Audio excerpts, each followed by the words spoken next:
Jolt. The Jolt. This is The Jolt with Larry Flick on Sirius XM OutQ.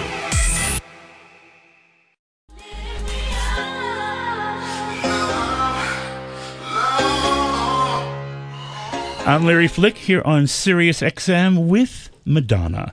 Her new album is called Rebel Heart, and an exquisite album. Congratulations. Wow, thank you. It's absolutely extraordinary, and it feels exhilarating yet really soothing at the same time. There's something kind of caressing about the overall tone of the record. And I think because I feel as a man who's been in your music for the entire journey so far, I feel like there's a place for me there. And I don't always feel like there's a place for me in contemporary music. When you can find yourself in it. I can find myself in the recognize yourself in the words, in the music. It makes me feel vital, yet it makes me feel like I'm not embarrassing myself by trying to look like a young boy when I'm not. Does that make sense? Yes.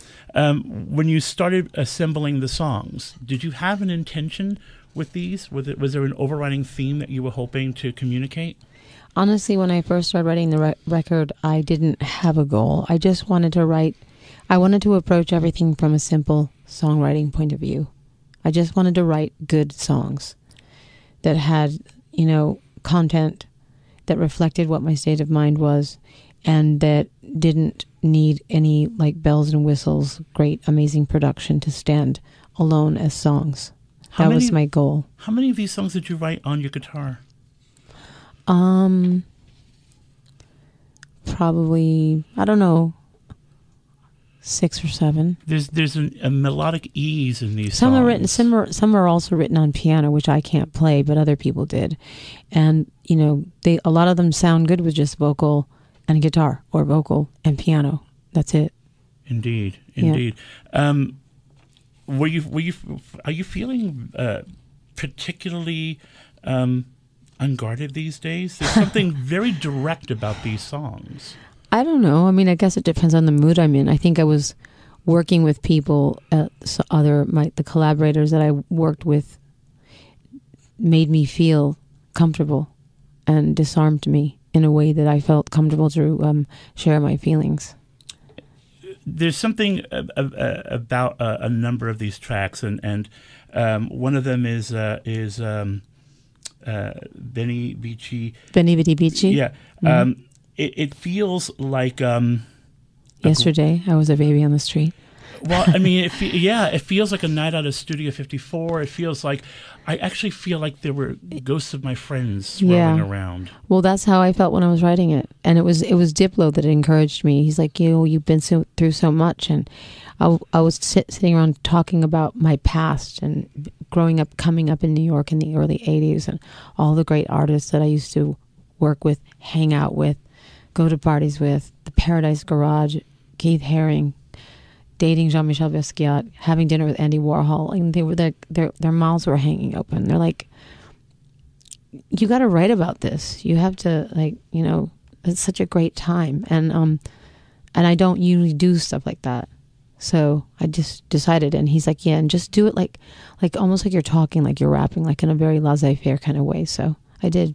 How difficult was it for you to ease into that, because it's not your nature to reminisce?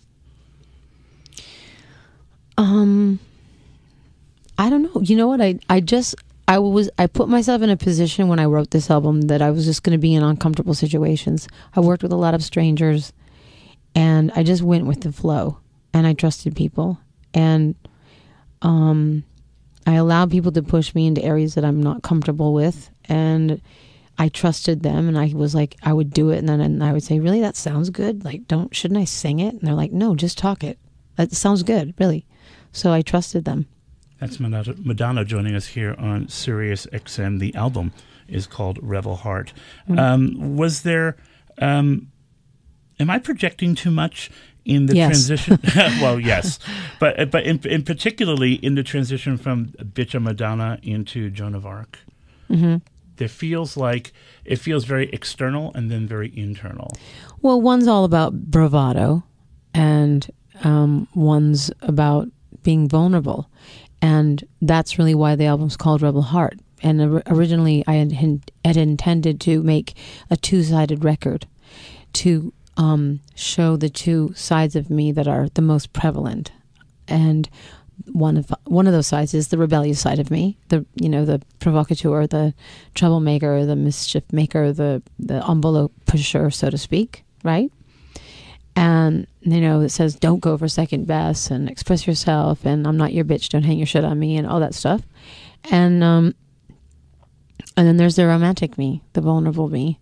And so I wanted to have two different sides, and all of the songs that were more vulnerable and romantic would be on one and the others would be on the other, like Unapologetic Bitch or Bitch I'm Madonna. And then my record company didn't think that was a good idea. So they kind of all got mixed up in one big soup. So that's why it might seem schizophrenic. See, it doesn't though. It just seems like you take the coin and you flip it over, and then you flip it over again. Well, it's one side of me, and then there's another side of me. I mean, I'm a vulnerable warrior, so to speak. But I think all the greatest warriors are. Indeed.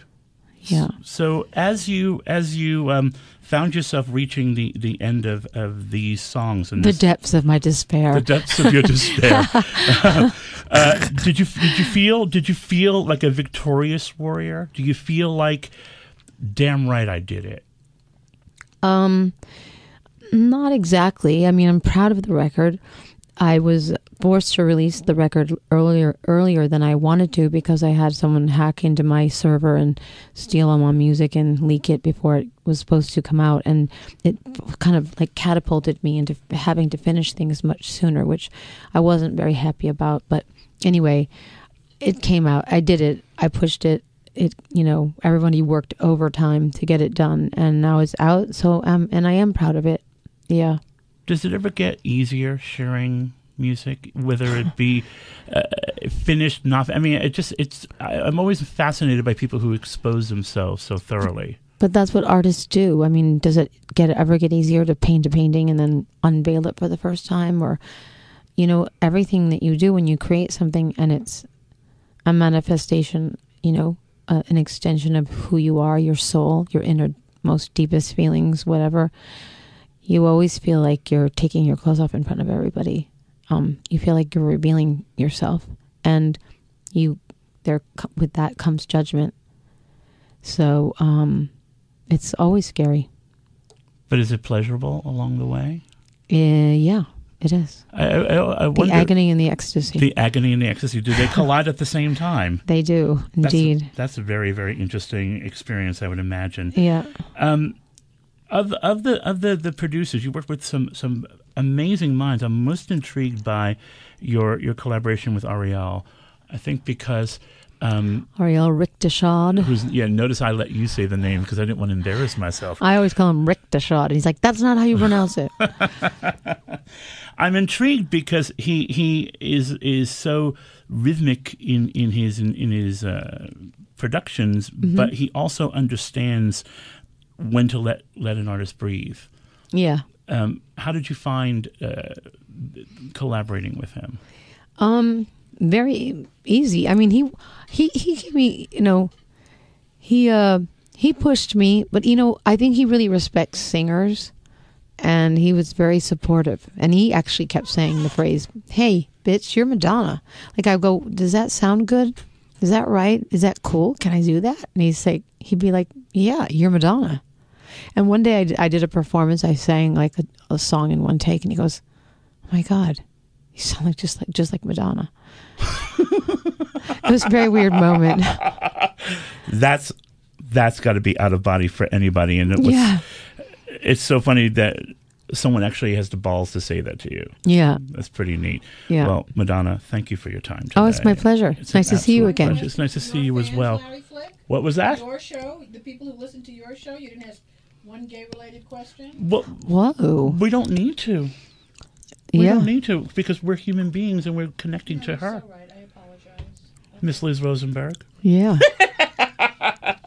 Trust me, because you know what? We're all over this record. especially on the song Rebel Heart. We're right there. Any guy, any man or woman who's ever said to their family, "I'm going to be different because I am different." You're taking the road less traveled by. Yeah.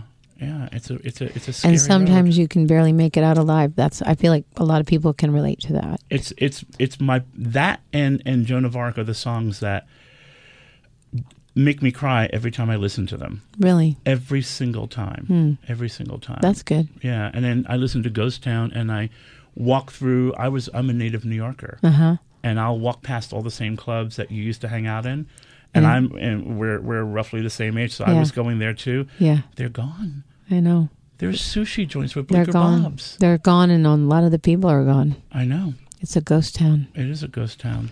But we're going to carry on. We have no choice. That's right. We have no choice. And you know what? It's even in Living for Love.